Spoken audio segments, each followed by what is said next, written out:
پر ہے.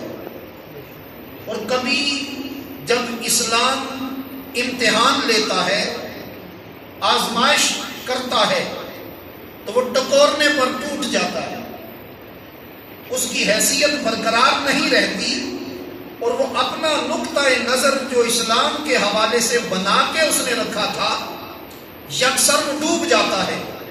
یہ بندہ مومن ہے کہ اگر رات ہو یا دن ہو، خوشی ہو یا غم ہو، آزمائش آ جائے یا رب کی جناب سے نعمتیں آ جائیں، ہر دو صورت میں بندہ مومن اپنے رب کی ذات پر مطمئن رہتا ہے کہ یہ اگر مصیبت آئی تو میرے رب کے حضور سے آئی ہے، اور اگر نعمت و رحمت مجھے میسر آئی ہے تو یہ بھی میرا کمال نہیں، نہ میرا حق ہے، یہ میرے رب کا کرم ہے کہ اس نے مجھے اپنی نعمت سے نواز دیا.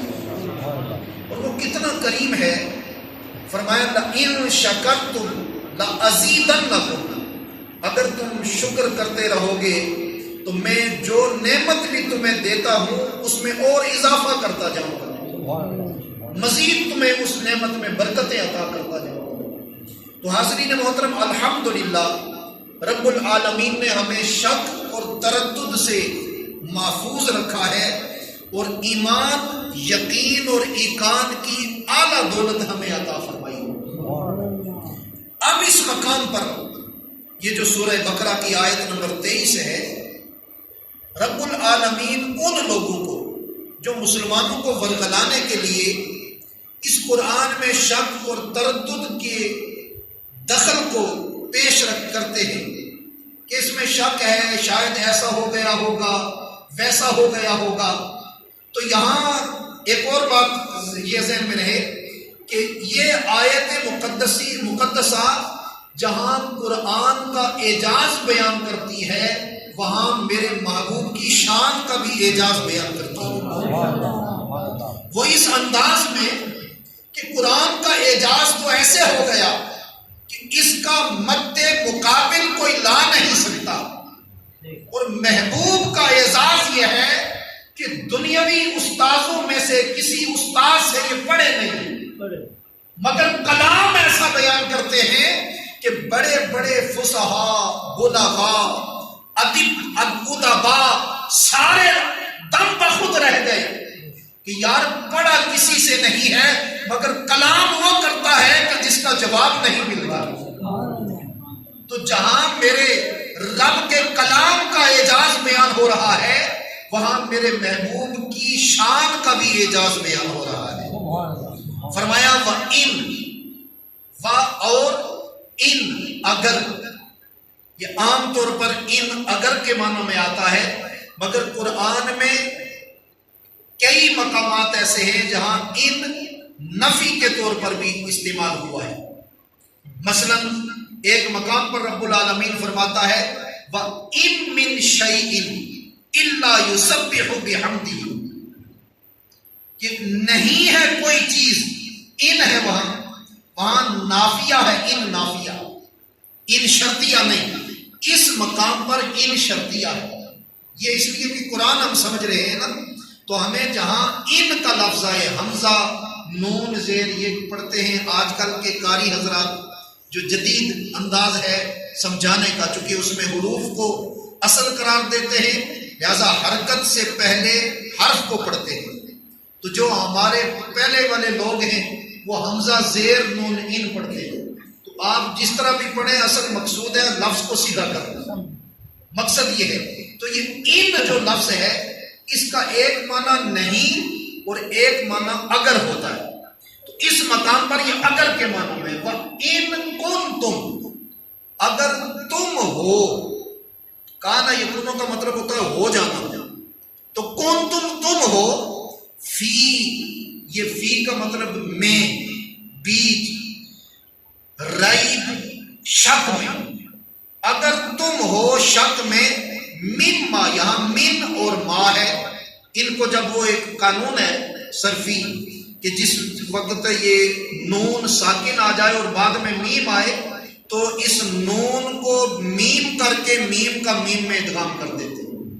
تو میم ما، اس میں سے میں شک میں ہو جو نزلنا ہم نے تھوڑا تھوڑا کر کے اتارا ہے علی عبدی سبحان اللہ اپنے خاص بندے پر، علی پر اوپر، اور عبد بندے کو کہتے ہیں، اور نا کی اضافت ہے ہمارے بندے پر، فَأْتُو پس لے آؤ، بِسُورَةٍ کوئی ایک صورت۔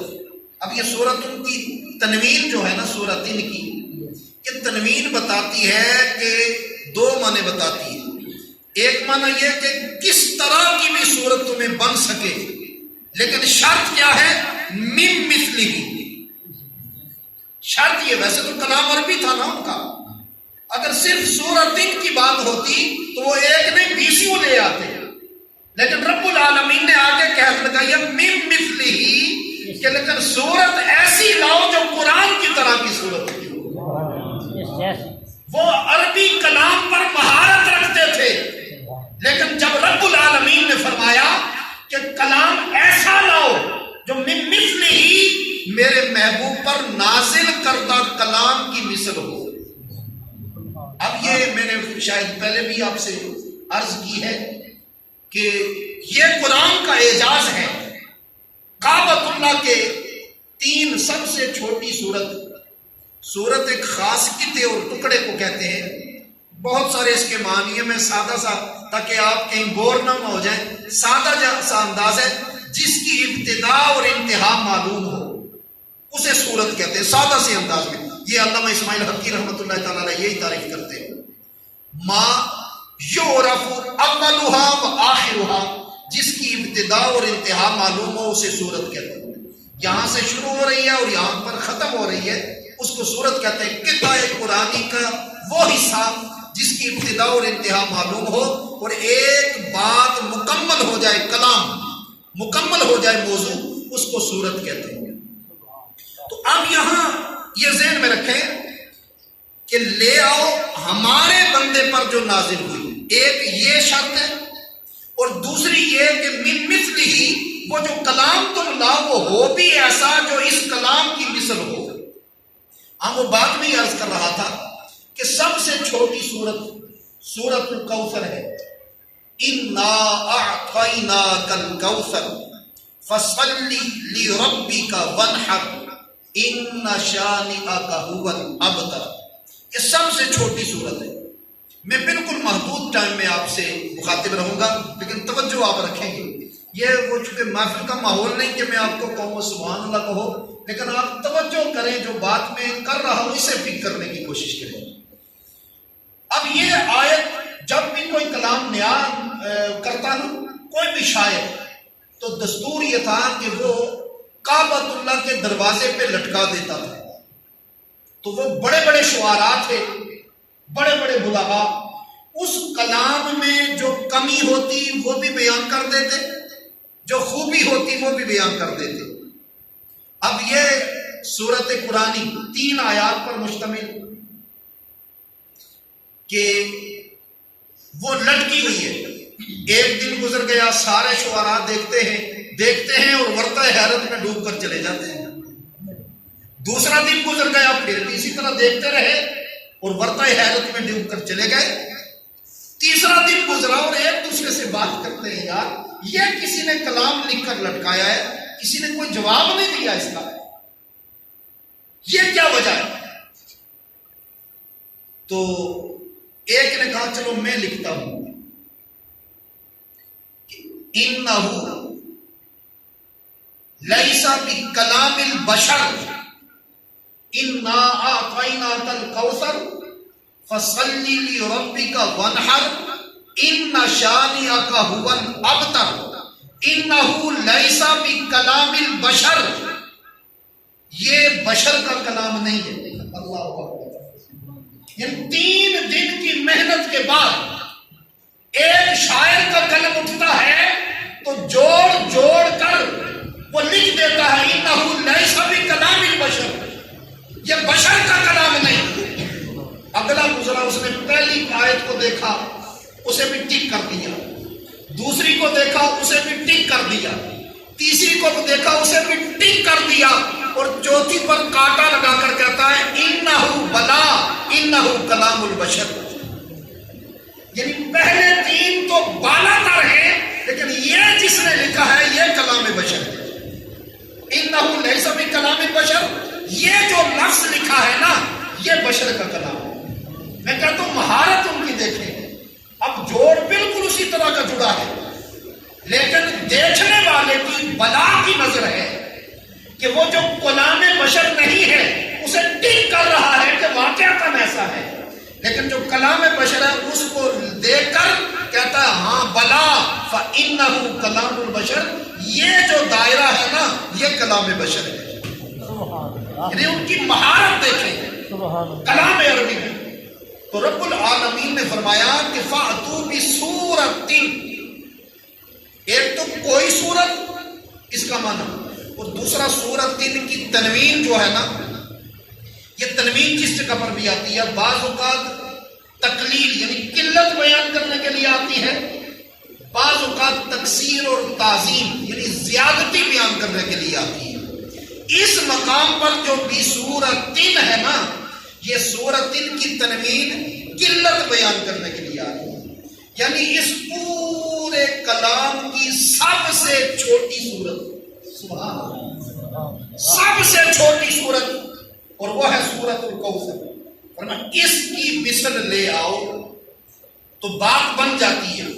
اب ہوتا کیا ہے، رب العالمین نے ایک اور چیلنج کر دیا، چیلنج پر چیلنج۔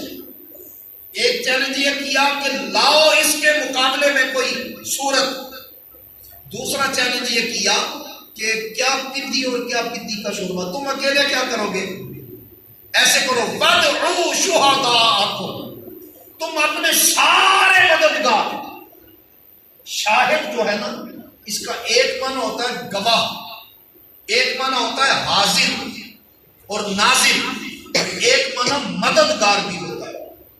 وَادْعُوا، اور بلا لو، شُهَدَاءَكُمْ، اپنے سارے مددگاروں کو، من دون اللہ، قید لگا دی، لیکن سوائے اللہ کے،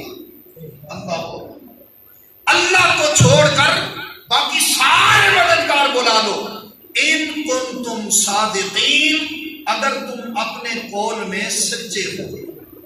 اب ذرا غور کریں اس پر، یہ تو ایک ایک لفظ کا ترجمہ تھا، اب ذرا غور کریں کہ رب العالمین نے کس بہترین انداز میں وہ لوگ جو شک اور تردد میں تھے قرآن حکیم کے حوالے سے، انہیں کتنے بہترین انداز میں یوں اپنی طرف متوجہ کیا۔ فرمایا اگر تم اپنے قول میں سچے ہو نا کہ یہ کلام بشر ہے، یہ رب کا کلام نہیں ہے، تو پھر دیکھتے کیا ہو؟ تمہیں تو اپنی فصاحت و بلاغت پر، اپنی زبان دانی اور زبان درازی پر تمہیں بڑا فخر ہے، تم ساری کائنات کو عجم کہتے ہو، گونگے، اور خود تم اپنے آپ کو عرب کہتے ہو، پڑھے لکھے ہو، پھر آ جاؤ میدان میں، دیکھتے کیا ہو، آ جاؤ اور کوئی صورت لے آؤ۔ لیکن ہوتا کیا ہے، رب العالمین نے چوتھی بات گویا اشارۃ النص سے یہ بات ثابت ہوئی کہ رب نے کوئی وقت کی تحدید نہیں فرمائی، یہاں سے یہاں تک تمہیں چیلنج ہے، لے آئے تو ٹھیک، نہیں تو بات ختم۔ فرمایا صبح قیامت تک جتنے گروہ ہیں سارے لے آؤ۔ یہ نہ ہو کہ قیامت کے قریب ٹیکنالوجی عروج پر چلی جائے اور کوئی کہتا کہ کاش یہ چیلنج ہم سے ہوتا تو ہم ضرور اس کا جواب دیتے۔ فرمایا تمہیں ہی نہیں محدود، تم سے لے کر صبح قیامت تک جتنے تمہارے مددگار ہیں سارے بلا لاؤ، اور اس قرآن کی مثل ایک چھوٹی صورت لے آؤ۔ وہ یہ سارے آج تک عاجز ہیں اور دم بخود ہیں کہ یار الف با تا تھا جیم ہا خا سے لے کر یا تک یہ سارا کلام انہی حروف تہجی سے مرکب ہے، انہی سے یہ بنا ہوا ہے، تو اسی حروف تہجی سے ہم بھی کلام کرتے ہیں۔ یہ کیا اس میں اعجاز ہے کہ ہم اس کے مقابل لانے سے عاجز ہیں؟ اگر تھوڑی سی بھی گنجائش موجود ہوتی نا تو وہ کبھی دریغ نہ کرتے۔ کوئی ایسا شاعر اٹھا ہی نہیں کہ جو نئے سے نئے انداز میں شعر کہے اور اس کا جواب کوئی عربی نہ دے، ایسا نہیں ہوا کبھی، یا اس کے مقابلے میں کوئی اور کلام نہ پیش کرے، لیکن ایک واحد کلام رب کا کلام ہے جس کے مقابلے میں آج تک اور صبح قیامت تک نہ کوئی کلام لا سکا، نہ لاتا ہے اور نہ کبھی لا سکے گا۔ یہ ہے قرآن کا اعجاز۔ یہاں اشارتاً میں ایک اور بات عرض کر دوں، پھر میں بات آگے چلاتا ہوں۔ ذرا خود سوچئے، قرآن اتنا اعجاز رکھتا ہے، اس کے مقابلے اور پائے کا کوئی کلام بندہ لا نہیں سکتا، تو جس قوم کے پاس یہ قرآن کی دولت موجود ہو، وہ قوم اگر غیروں کے آگے ہاتھ پھیلائے تو شرم کی بات نہیں؟ بولیے نا جناب، یہ دولت جس کے پاس موجود ہو، قرآن کی دولت، اور اس دولت کی موجودگی کے باوجود پھر وہ اغیار کے آگے ہاتھ پھیلائے تو پھر اسے شرم کرنی چاہیے، یہ بات کہتے ہوئے کہ میں بھی حضور کا امتی ہوں۔ خیر کے آگے ہاتھ نہیں پھیلنا چاہیے۔ ہاں، اپنے اپنوں میں آپ ایک دوسرے سے قرض لے سکتے ہیں، یہ حدیث میں موجود ہے، اپنوں سے آپ لے سکتے ہیں، لیکن غیر کے آگے آپ کا، مسلمان کا ہاتھ نہیں پھیلنا چاہیے۔ مسلمان کا ہاتھ اتنی عزت والا ہے، یہ ہاتھ ہی تو تھا نا، وہ یزید نے کیا مانگا تھا میرے امام حسین سے؟ ہاتھ مانگا تھا، فرمایا تجھے خبر نہیں مسلمان کا ہاتھ کتنا قیمتی ہے؟ بولیے نا سبحان اللہ۔ یہ ہاتھ کتنا قیمتی ہے، نہ صرف ایک سال، کئی سال بھی دے دوں گا مگر ہاتھ آگے نہیں کروں گا، اس لیے کہ ہاتھ غیر کے آگے کرنا یہ شریعت مصطفی کی بھی توہین ہے اور میرے آقا کے دین کی بھی توہین ہے اور قرآن سے بھی ناآشنائی۔ لہذا قرآن کو تھامنے والا، اور پھر دیکھیں نا کہ جو دولت تھی اس نے سر جدا کر دیا تن سے، لیکن قرآن کی دولت پاس تھی نا تو تن جدا، سر جدا، مگر قرآن پھر بھی زبان سے جاری ہو گیا، قرآن پھر بھی جاری ہو گیا، اور جاری ہو کر بتا دیا اے یزید تو سوچتا تھا کہ ہاتھ دے دے، نہ ہمارے ہاتھوں میں تو قرآن کی دولت موجود ہے، اور اگر ہاتھ تو لے بھی لیتا ہے، یہ مٹا بھی دیتا ہے، تو ہماری زبان سے قرآن کی دولت پھر بھی نہیں مٹے گی۔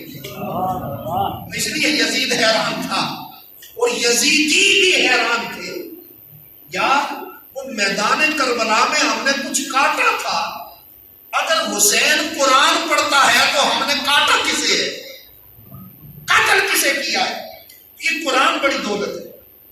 مجھے آپ کو سب کو یہ دعوت فکر دیتا ہے کہ اے امت مسلمہ، اگر اپنے پاؤں پہ کھڑے ہو جاؤ اور یہ سوچو کہ ہمارے پاس وہ دولت ہے، اگر اس کا کچھ حصہ، یہ دیکھیں نا، ایک یہودی حضرت عبداللہ ابن عمر رضی اللہ تعالیٰ عنہما ان سے ملاقات کرتا ہے اور ان سے کہتا ہے کہ تمہارے کلام میں ایک آیت ایسی ہے، ایک آیت ایسی ہے، اگر وہ آیت ہم یہودیوں پر نازل ہوتی تو ہم اس دن کو عید کا دن قرار دیتے۔ تو حضرت عبداللہ ابن عمر رضی اللہ تعالیٰ عنہما مسکرا کر کہتے ہیں تو ایک عید کی بات کرتا ہے، ہماری تو اس دن دو عیدیں تھیں، سبحان اللہ، ہمارے تو اس دن دو عیدیں ہوئی، اور اگر حقیقت میں دیکھو تو پھر تیسری عید بھی آ گئی۔ وہ کس طرح؟ فرمایا ایک تو عرفہ کا دن تھا، یہ عید تھی، دوسرا جمعہ کا دن تھا، یہ عید تھی، اور تیسرا اس آیت کا اترنا ہی خود ایک عید تھی۔ اليوم اکملت لکم دینکم واتممت علیکم نعمتی ورضیت لکم الاسلام دینا۔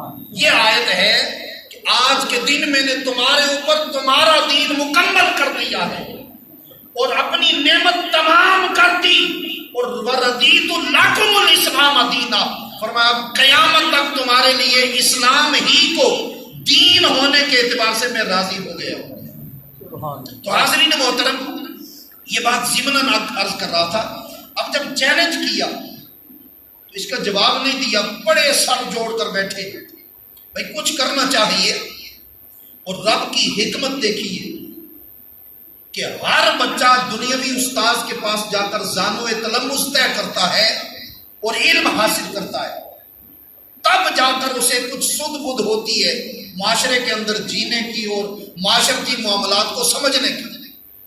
لیکن آقا کائنات صلی اللہ علیہ وآلہ وسلم اگرچہ آپ کو عربی زبان صحیح مکمل مہارت کے لیے آپ کو دیہات میں بھیجا گیا، حضرت مائی حلیمہ سعدیہ رضی اللہ تعالی عنہا وہ آپ کو لے کر گئی اور 4 سال تک وہاں آپ موجود رہے، لیکن اس کے باوجود کسی استاذ کے پاس آپ نہیں گئے۔ میرے رب کی حکمت دیکھیے، اگر کسی استاذ کے پاس حضور تشریف لے جاتے تو بعد والے کیا کہتے ہیں، بھائی فلاں استاذ کے پاس پڑھے تھے، وہ بڑے کمال والا استاد تھا، اس لیے حضور زیادہ حکمت کی باتیں کرتے ہیں۔ اس لیے رب نے کسی استاد کے پاس جانے بھی نہیں دیا، بیٹھنے بھی نہیں دیا، اور ایسا کیا محبوبہ آ تو پڑھتا جا اور میں رب ہو کر تجھے پڑھاتا جاتا ہوں، میں پڑھاتا جاتا ہوں اور تو پڑھتا جا۔ اب ہوا یہ کہ جب آپس میں بیٹھتے ہیں سر جوڑ کر تو کہتے ہیں یار یہ کلام ان کا نہیں۔ جی کیسے کہہ رہا ہے تو؟ اس لیے کہہ رہا ہوں کہ میں بچپن سے لے کر انہیں جانتا ہوں، یہ کسی استاد کے پاس پڑھے نہیں۔ جب پڑھے نہیں ہیں تو اتنا بڑے کمال والا جو کلام ذکر کرتے ہیں، یہ کلام بتاتا ہے کہ یہ ان کا اپنا نہیں، یہ کسی اور طاقت کا ہے۔ تو اعلیٰ حضرت نے یہی تو فرمایا ہے نا کہ تیرے آگے یوں دبے لچھے فصحا عربی کے بڑے بڑے، تیرے آگے یوں دبے لچھے فصحا عربی کے بڑے بڑے، کوئی سمجھ منہ میں زبان نہیں بلکہ جسم میں جان نہیں۔ نعرہ تکبیر، نعرہ رسالت، نعرہ حیدری، نعرہ تحقیق، علماء اہل سنت۔ اب ذرا آگے دیکھیں، ایک ہوتا ہے نزلنا اور ایک ہوتا ہے انزلنا، یہ دونوں میں فرق تھوڑا سا ہے معمولی۔ انزلنا، انزل ینزل انزال، اس کا مطلب ہوتا ہے یک بارگی اتارنا، اور نزلنا اس کا مطلب ہوتا ہے تھوڑا تھوڑا کر کے تدریجاً اتارنا۔ اب اس مقام پر رب العالمین نے کیا فرمایا؟ وَإِن كُنتُمْ فِي رَيْبٍ مِّمَّا نَزَّلْنَا، یعنی وہ کلام جو تھوڑا تھوڑا کر کے ہم نے اپنے بندہ خاص پہ نازل کیا ہے، اگر اس میں شک ہے تو میرے ایک ہے یہ قرآن حکیم دونوں طریقوں سے نازل ہوا، یک بارگی بھی اور تھوڑا تھوڑا کر کے۔ یک بارگی ہوا اِنَّا أَنزَلْنَاهُ فی لیلۃ القدر، انا انزلناہ فی لیلۃ القدر، ہم نے اسے یک بارگی اتارا لیلۃ القدر میں۔ تو لیلۃ القدر میں یک بارگی جو نازل ہوا تو یہ لوح محفوظ سے آسمان دنیا تک پر، اور دیگر مقام پر جو نزلنا کا ذکر ہے یہ بتاتا ہے کہ آسمان دنیا سے تھوڑا تھوڑا کر کے حسب ضرورت اپنے محبوب پر رب العالمین نے نازل فرمایا ہے۔ اب دیکھیں یہ جو قرآن ہے اسے ہم کیا کہتے ہیں؟ کلام اللہ۔ پیار سے بولیے کیا کہتے ہیں؟ کلام اللہ۔ گویا قرآن رب کی صفت ہے، یہ کلام جو ہے رب کی صفت ہے، اس کی دو حیثیتیں ہیں، یہ مسئلہ بھی ذہن میں رکھ لیں، دو حیثیتیں ہیں قرآن کی، ایک اس اعتبار سے کہ یہ رب کی صفت ہے، اور ایک یہ اعتبار ہے اس کا کہ یہ دو گتوں کے درمیان ہے، یہ کتاب میں موجود ہے۔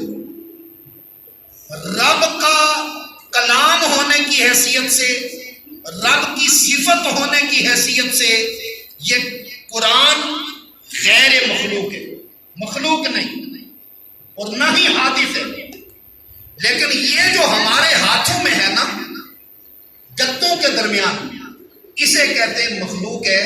اور قرب قیامت میں یہ قرآن، یہ جو لکھا ہوا ہے نا، جب قیامت قریب آئے گی تو رب العالمین یہ سارے حروف اوپر اٹھا دے گا اور یہ صرف کاغذ کے کاغذ رہ جائے گا، بیچ میں کلام باری موجود نہیں رہے گا۔ اس وقت رب العالمین اس پر قیامت نازل کرے گا ساری کائنات میں، تاکہ قیامت کی ہولناکی میں رب کے کلام کی بے ادبی نہ ہو، یہ کسی کے نیچے نہ آئے، کوئی آگے پیچھے نہ ہو۔ تو رب کا کلام کلام ہونے کی حیثیت سے کہ اس کی صفت ہے، تو رب کی صفات ایسی ہیں جن کا مقابلہ کوئی نہیں، تو فرمایا رب بھی بے مثل و بے مثال ہے، اس کی ساری صفات بھی بے مثل و مثال ہیں۔ جس طرح رب کی اور صفات ہیں، اسی طرح ان کی صفات میں سے ایک صفت یہ کلام اللہ بھی ہے۔ جس طرح رب کا کوئی بدل نہیں ہے، کوئی مقابل نہیں ہے، فرمایا اسی طرح رب کے کلام کا بھی کوئی مقابل نہیں، اس بنا پر کہ یہ کلام رب کی صفت ہے اور اس کی صفت کا کوئی مقابلہ نہیں ہو سکتا۔ میں ایک مثال دے کر بات بس ختم کرتا ہوں کیونکہ ہمارا وہ ٹائم مخصوص ہے۔ نمرود بڑا بادشاہ تھا اور پوری دنیا پر اس نے حکومت کی۔ اس نے حضرت ابراہیم علیہ السلام کو بہت بار چیلنج کیا کہ اپنے الیاذ باللہ استغفر اللہ نقل کفر نباشت، کہ اپنے رب کو جس کی توحید بیان کرتے ہو اسے کہو کہ وہ میرے لشکر کے مقابلے میں کوئی لشکر لائے۔ تو ابراہیم علیہ السلام کانپ جاتے اور فرماتے ہو ڈر رب کے عذاب سے، اس کے غضب سے ڈر، وہ بڑا قدرتوں کا مالک ہے اور اس کی قدرت کا مقابلہ تو نہیں کر سکتا۔ اس نے کہا نہیں کرتے ہیں ایسے۔ اس نے کیا کیا؟ تلوار تیر اوپر چلائے، میرے رب کا لشکر آسمانوں سے اترتا ہے، تو اس نے ایسے تیر چلائے، میرے رب نے اس کی آنکھوں میں اور یوں سمجھے کہ بالکل پردہ ڈالا اور وہ تیر خون آلود ہو کر نیچے گر گئے۔ وہ کہتا دیکھا جی میں نے سارا لشکر ختم کر دیا۔ اب جب وہ دن دنایا نا تو رب العالمین نے اپنی قدرت کا اظہار کیا اور مچھروں کی فوج عطا فرمائی، فرمایا لے آ پھر اپنے سارے لاؤ لشکر۔ وہ مچھر جب آ گئے تو جس کو ایک ڈنک لگاتا وہ وہی بسم ہو جاتا، ختم ہو جاتا۔ تو ایک لنگڑا سا مچھر اڑ رہا تھا تو اس نے سوچا یار یہ مخلوق کیا ہے، کتنا طاقت والا ہے، اس کو میں دیکھوں تو صحیح۔ یہاں سے ایک بات ذہن میں رہے کہ نمرود نے ساری مخلوق کو رعایا کو ان کے سر اپنے قدموں میں جھکائے تھے کہ مجھے سجدہ کرو، میرے قدموں میں سر رگڑو، یہ کیا اس نے۔ تو وہ مچھر لے کر تلی پہ رکھا اور دیکھنے لگا، ایسے غور سے دیکھتا ہے تو رب کا حکم ہوا کہ مچھر دیکھتا کیا ہے، یہی تو میرا دشمن ہے، اپنا کام کر۔ اب وہ مچھر وہاں سے اڑا ناک کے ذریعے سیدھا دماغ میں، جب دماغ میں چلا گیا نا تو مچھر نے اسے کاٹنا شروع کر دیا اور کاٹتا تو اسے کھجلی ہوتی ہے، اس کو کیا کہتے ہیں، خارش، ہاں خارش ہوتی، تو اس نے ایسے کرتا، پھر جب تھوڑا تھوڑا اس طرح مارتا نا چنڈا، اس میں تھوڑا آرام آ جاتا، تو کہتے ہیں اے کم ٹھیک ہے۔ تھوڑی دیر مارتا رہا، جب تھک گیا وہ جڑے نوکر چا کر اس کو سجدے کرتے سن انہوں نے آخیا مینوں تھوڑے تھوڑے مکے مارو تاکہ مینوں آرام آوے۔ مکے مارتے رہے تو انہیں آیا ہوں ساڈے ہاتھ میں ٹوٹ گئے نا، تو اسی ہوں مکے مارن جو نہیں، پھر لتر تو ہے نو نہیں تھکتے، لتر لو تے سیدھے مارتے جاؤ، تسی لتر مار سو تو مینو آرام آندا جاسی۔ میرے رب کا غضب دیکھیے، جب اس کا غضب اور قہر اترتا ہے تو جن کے سر اس کے قدموں میں جھکتے تھے اب انہی کے جوتے ہیں اور اس کے سر پہ پڑتے ہیں۔ یہ میرے رب کی قدرت ہے۔ تو میرے رب کی صفت کا مقابلہ نہیں ہے۔ وہ جب صفت کسی کا بھی اظہار کرتا ہے نا تو زمانہ عاجز آ کر ٹھہر جاتا ہے، اس کی کوئی حیثیت اور اوقات نہیں رہتی۔ اسی لیے رب العالمین کے جتنے بھی احکامات اور اس کی جتنی تدابیر ہیں ان سے ہر لحظہ مجھے آپ کو ڈرنا چاہیے کہ رب کیا خبر ہمارے ساتھ کون سی تدبیر کرے۔ اس لیے ہمیشہ عبادت کر کے، ریاضت کر کے، بندگی کر کے، تلاوت قرآن کر کے، ذکر اذکار کر کے، تسبیحات دبا کے پڑھیں، سب ذکر اذکار کریں، درود و سلام پڑھیں۔ یہ سارا کرنے کے بعد عاجزی کے ساتھ میرے مالک تیرے لائق تو ہماری عبادت نہیں ہے، تیرے قابل تو ہمارے سجدے نہیں ہیں، تیرے لائق اور تیرے انعامات اور احسانات کے مقابلے میں تو ہماری حیثیت ہی کچھ نہیں ہے، لیکن تو نے کرم کیا، ہمیں اپنی بارگاہ میں جھکنے والا بنایا ہے۔ مالک تیرا شکر ادا کرتے، یہ توفیق، یہ نعمت ہم سے چھین نہ لینا کہ جھکنے سے ہمیں عاجز بنا دے۔ فرمایا عرض کی پروردگار ہمیں جھکنے والوں میں رکھ، اسی جماعت میں رکھ۔ اور رب العالمین نے فرمایا جو انعام یافتہ لوگ ہیں وہ کون ہیں؟ وَارْكَعُوا مَعَ الرَّاكِعِينَ، نماز بھی قائم کرو، زکوٰۃ بھی ادا کرو اور پھر رکوع کرنے والوں کے ساتھ شامل بناؤ، اور پھر وَتَقَلُّبَكَ فِي السَّاجِدِينَ، محبوب کو فرمایا محبوبہ تیرا الٹ پھر کر سجدہ کرنے والوں میں آنا۔ دو معنی اس کے مفسرین نے لکھے، ایک معنی یہ ہے کہ محبوبہ تو جن کے پشتوں سے منتقل ہوتا رہا، جن کے رحموں میں آتا رہا، تو منتقل ہوتا رہا تو وہ سجدہ ریز ہوتے رہے، رب کے حضور سجدہ کرنے والوں میں تو آتا رہا۔ اور دوسرا معنی یہ ہے محبوبہ کائنات کے کسی کونے اور گوشے میں کوئی تیرا غلام اور امتی جب میرے حضور سجدہ کرتا ہے تو یوں ہی سمجھ آتی ہے کہ تو ان کے بالکل قریب جا پہنچا ہے، ان سجدے والوں کو اپنی نگاہ ناز سے نواز رہا ہے۔ اسی لیے تو سجدہ کرنے والا جب تشہد میں بیٹھتا ہے تو پھر غیب کی بات نہیں کرتا، کہتا السلام علیک ایھا النبی، اے سونے نبی آپ پر سلام ہو۔ سجدہ ہم نے رب کے حضور کیا لیکن ہم نے آپ کو بھی اپنے بالکل قریب پایا ہے۔ اللہ کریم ہمیں اپنے کلام مقدس پر کمال درجے کا یقین، ایمان رکھنے، اس کی تلاوت کرنے، اس کو سمجھنے، اس پر عمل کرنے اور پھر جہاں تک ممکن ہو سکے دوسروں تک پہنچانے کی توفیق عطا فرمائے۔ آمین۔ وآخر دعوایا ان الحمد للہ۔